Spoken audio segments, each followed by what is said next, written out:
বিভিন্ন শহরে বৈঠক করে আমরা তাদের ভাগ্য নির্ধারণ করে ফেলবো, এটা আমার মনে হয় না 53 বছর পর আর অ্যালাউ করা সম্ভব হবে। নির্বাচন কমিশনারদের যে নিয়োগ 2022-এর যে আইন, এই আইনটার সব বিরোধিতা কিন্তু বিএনপি সবচেয়ে বেশি করেছিল।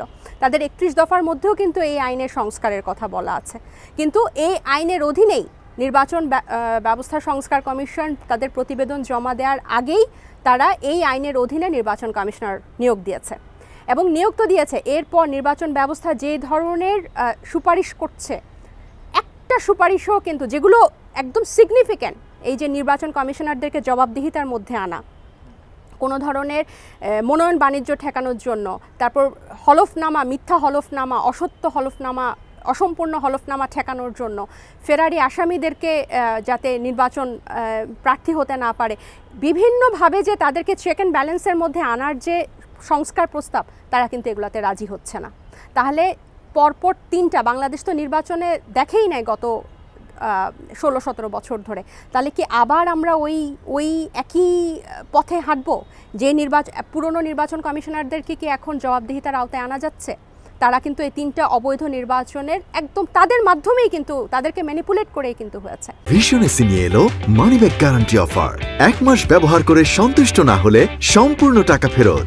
তারপর আপনি দেখেন এই তত্ত্বাবধায়ক সরকার ব্যবস্থা, যখনই 5 বছর শেষ হয়েছে, যারা ক্ষমতায় ছিল তত্ত্বাবধায়ক সরকার ব্যবস্থাকে তারা ম্যানিপুলেট করেছে। আওয়ামী লীগ 96 সালে যে তত্ত্বাবধায়ক সরকার ব্যবস্থার বিরুদ্ধে আন্দোলন করেছে, জনতার মঞ্চ করেছে, তারা আপনার এসে সংবিধান সংশোধন করে এটা বাতিল করে দিয়েছে।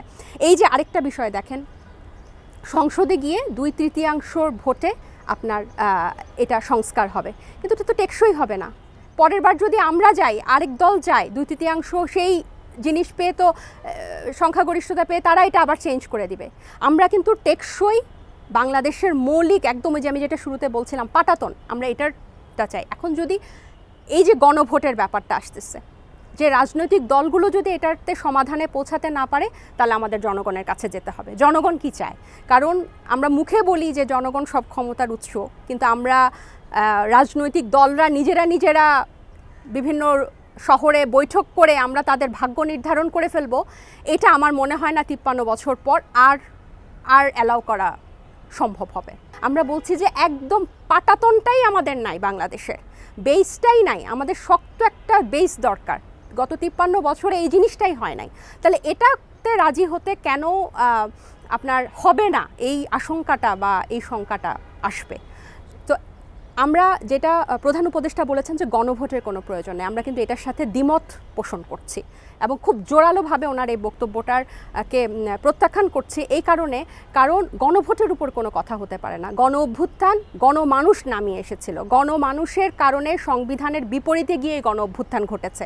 তাহলে যেই কারণে গণ অভ্যুত্থান ঘটেছে, সেই বাংলাদেশ পুনর্গঠনে কেন গণমানুষের গণভোট নেওয়া হবে না? কেন কতিপয় রাজনৈতিক দল ডিসিশন নিয়ে সেই আবার একই পুরনো পদ্ধতিতে আরেকটা তড়িঘড়ি করে আরেকটা নির্বাচন দিয়ে ক্ষমতায় আবার চলে যাবে?